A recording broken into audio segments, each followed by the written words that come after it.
Welcome to ClueTrail, the path through history's darkest crimes and strangest mysteries. In April 1908, a farmhouse on the outskirts of Porte, Indiana, burned to the ground. When the smoke cleared, investigators found the bodies of 3 children inside the ruins. And that was not all. Nearby, they found another body, that of a woman. At first, it seemed like a tragic ending. But yet, something didn't sit right. This is the case of Belle Gunness.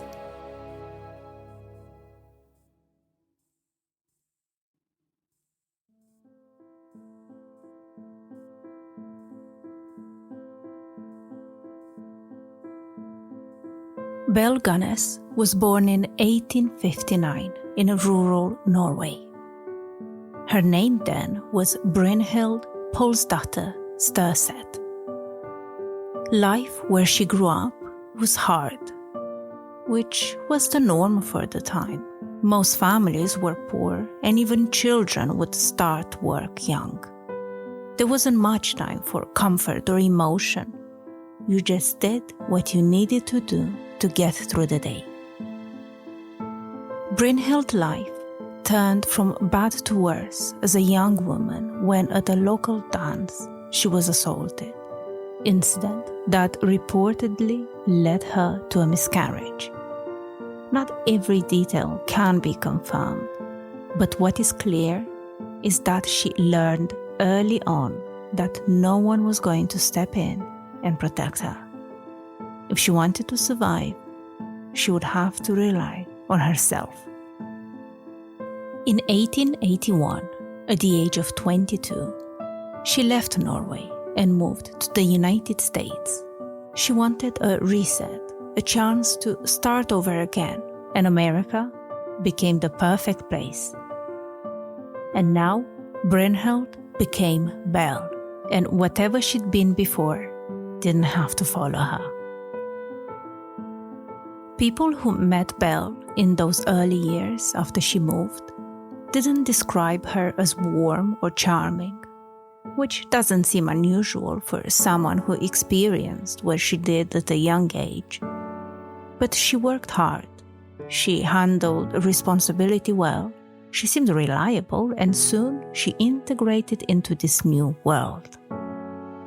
Belle married for the first time in Chicago in 1884, 3 years after she arrived in the US. Her husband was Mads Ditlev Sorensen, a fellow Norwegian immigrant who, like Belle, had come to America to build a better life.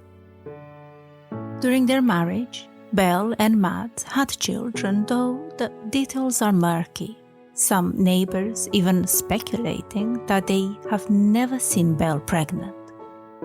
What is clear is that none of the children survived, and several died young. At the time, infant and childhood illness was common, and their deaths didn't raise suspicions. They were recorded as natural causes. The couple cashed the insurance payouts, and life moved on.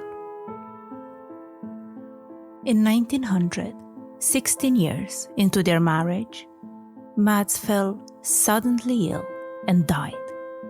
The official cause was listed as a cerebral hemorrhage, a vague explanation, but not unusual one for the time. What did stand was that 2 life insurance policies overlapped on the day he died, allowing Belle to collect on both. So Belle collected the insurance money from her husband's death, packed up what she had left, and moved on. Now she was a widow with cash, and very little tying her to the past. In the years that followed, Belle stayed in Chicago and lived as a widow. She lived mainly off the insurance money she'd collected, but she also worked at times, managed her own finances, and supported herself. She didn't rush into another marriage, and she didn't seem to be looking for one either. Also, it was during this period that Belle bought a farm outside Porte, Indiana. A pig farm, isolated and self-contained. In 1902, Belle married again. This time her husband was Peter Gunness, a widower with 2 children. He was doing well for himself and had a steady income. On paper, at least, it looked like a sensible match.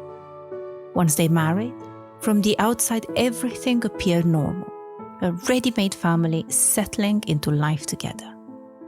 But within a short period of time, one of Peter's children died. Death explained as illness, and no formal investigation followed.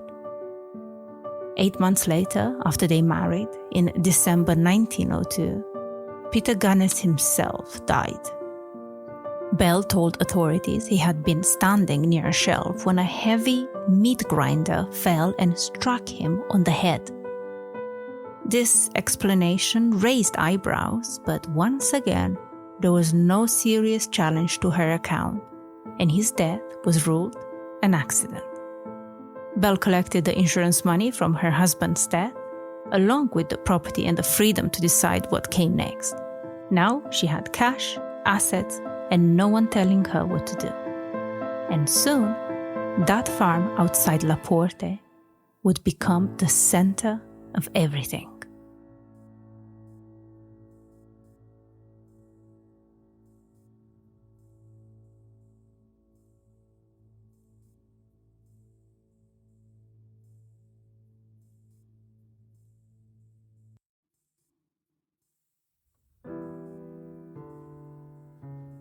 By the early 1900s, Belle Gunness was a widow with property, a working farm, and 3 young children, though the details about them are less clear. Farming was difficult and hired help cost money. By this point, she realized that running the farm on her own wasn't going to be easy. So Belle started looking for another solution. That's when she began placing personal ads in newspapers, seeking a new husband. At the time, this wasn't actually that unusual. Personal ads were how people met, especially in rural areas. Basically, the old-timey version of dating apps. Belle described herself as well-off, hardworking, and serious about marriage. She immediately had many responses, began correspondence, and she began inviting men to visit her farm, often suggesting they bring some savings with them so they could build a life together. Men came across from the Midwest. Many were farmers, laborers, and tradesmen, arriving with suitcases, cash, and plans for the future with Belle. Many of them told friends they were finally settling down, writing letters full of optimism before they left. And almost all of the men withdrew large amounts of money just before making the trip. After that, they just vanished. And when their families began asking questions, Belle always had answers ready. She said the men had changed their minds, that they'd gone west and moved on to other opportunities. In some cases, she even wrote letters in their names, making it look as though they were still alive and simply uninterested in going home. But they were never heard from again, and Belle just moved on with her life at the farm. And then, on the night of 28th of April 1908, the Gunness farmhouse caught fire. Inside the house, authorities found the bodies of Belle's children.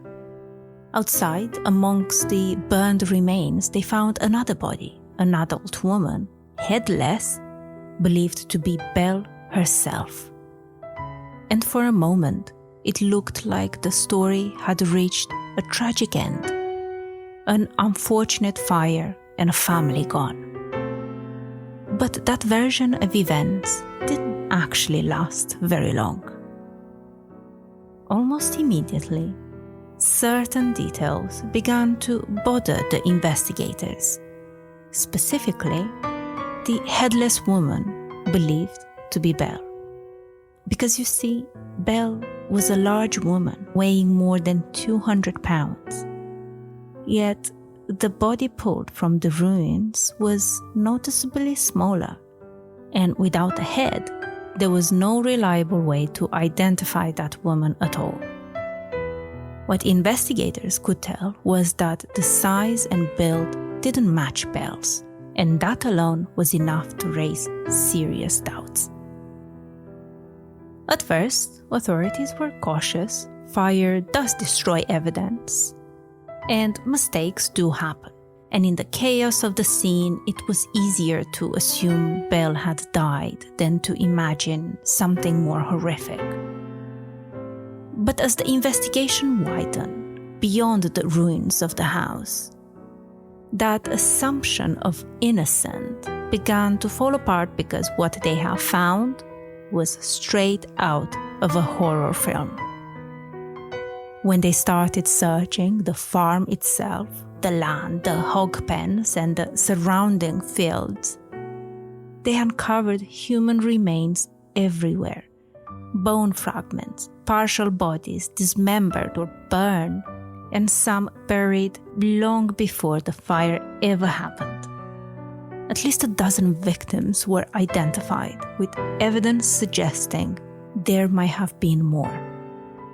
At that point, Belle Gunness was no longer viewed as a victim of the fire, but as a cold-blooded killer, and she was at the center of the investigation. So, with all the findings combined, led the investigators to believe that Belle might have killed another woman, placed her body inside the house, set the fire, and used the confusion to disappear. If that was true, then the fire wasn't an accident or a tragedy. It was her exit. But despite a wide search and years of reported sightings, Belle Gunness was never found.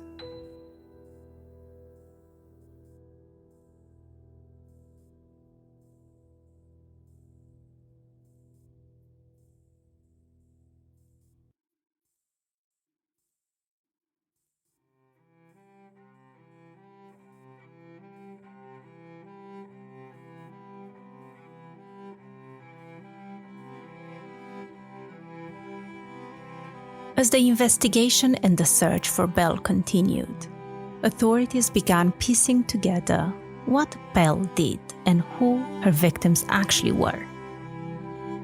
It was clear that her hunting ground was men who answered her newspaper ad. Ordinary men looking to settle down. It was also found that many were immigrants themselves, especially people without close family nearby. People used to starting over, and people who believed that they were finally getting a chance at stability, and more importantly for Belle, people who wouldn't raise suspicions if they went missing. They arrived at Belle's farm with suitcases and savings, planning to marry her, work the land, and build a future. But none of them ever came back. The details of their deaths are not always certain. Around that time, forensics wouldn't have been as developed. But since most of the remains were found hacked up or in the pig pen or buried around the farm, it's safe to say it wasn't a natural death. What made this case especially horrific was how long Belle managed to keep up the pretense that these men were still alive. She had a plan for everything, answering their letters, offering explanations of their leaving the farm, and so on. It wasn't until the bodies were found, buried around the farm, that those disappearances were finally connected. Even then, the full number of victims was never established. Investigators uncovered remains belonging to at least a dozen people, but many believed there were more. Some appeared to have been buried years earlier, suggesting Belle's killings had been going on for a long time before the fire. And then there were the children. By the time of the fire, 3 children were living in Belle's household. All 3 died that night. Whether they were her biological children or stepchildren or even adopted remains unclear. But what is clear is that they were under her care and they did not survive. After the discovery of the farm, authorities also began re-examining earlier deaths connected to Belle, her husband, her stepchildren, and the children who died years before under vague medical explanations. Deaths that once had been ruled as unfortunate suddenly looked very different when seen together. Still, the biggest question remained unanswered. Was Belle Gunness dead? Officially, she was declared so. The case was closed. But unofficially, the doubts never really went away. The body in the fire didn't match her size, and because the head was never found, no one could tell for certain. And that was another crazy fact about this case. Where is that woman's head? Over the years, some sightings were reported of women resembling Belle, said to have been in other states. Some believed she returned to Chicago, others thought she left the country entirely. But none of it could ever be proven. There seems to be 3 possible outcomes for this case.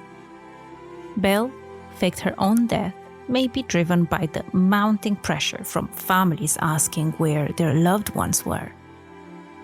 Or one of the men she had at the farm at that time might have fought back or discovered her pig pen cemetery, freaked out, killed her and her children, and set the house on fire to hide the evidence. Or one of the family members of the missing man came looking for answers, discovered what was actually going on, killed Belle, and set the farm on fire. All of this could have happened, but I guess in this case, we might never know for sure.